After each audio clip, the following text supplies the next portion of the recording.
ఓం శ్రీమాత్రే నమః. సౌందర్యలహరిలోని శ్లోకాలను సులభతరంగా నేర్చుకోవడంలో భాగంగా ఈరోజు 13వ శ్లోకం నేర్చుకుందాం.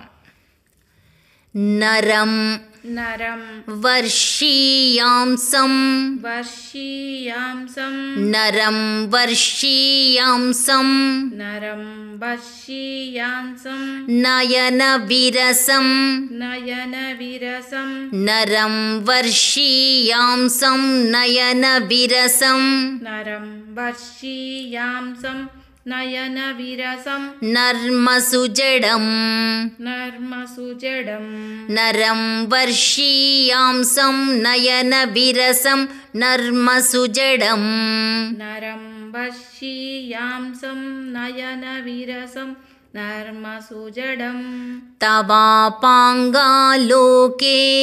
తవాపాంగాలోకే తవాపాంగాలోకే తవాపాంగాలోకే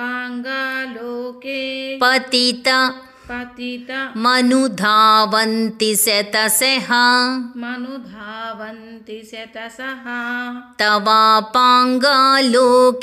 పతిత మనుధావంతి శతశః తవాపాంగాలోకే పతితమను ధావంతి శతశః గళద్వేణీ గళద్వేణీ బంధాః బంధాః కుచకలశ కుచకలశ విస్రస్తసిచయాః విస్రస్తసిచయాః గళద్వేణీ బంధాః గళద్వేణీ బంధాః కుచకలశ విస్రస్తసిచయాః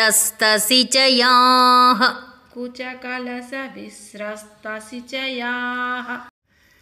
గళద్వేణీ బంధాః కుచకలశ విస్రస్తసిచయాః గళద్వేణీ బంధాః కుచకలశ విస్రస్తసిచయాః హఠాత్ త్రుట్యత్కాంచ్యో హఠాత్ త్రుట్యత్కాంచో చాకి యావత్తుంది చ్యో అనాలి.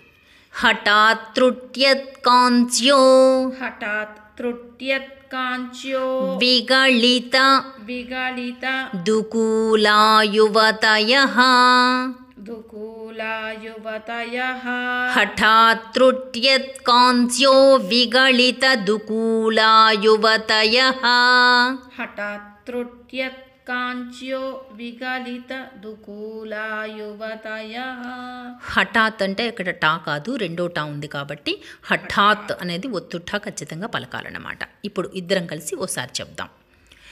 నరం వర్షీయాంసం నయన విరసం నర్మసుజడం తవాపాంగాలోకే పతితమనుధావంతి శతశః గళద్వేణీ బంధాః కుచకలశ విస్రస్తసిచయాః హఠాత్ త్రుట్యత్కాంచ్యో విగళిత దుకూలాయువతయః.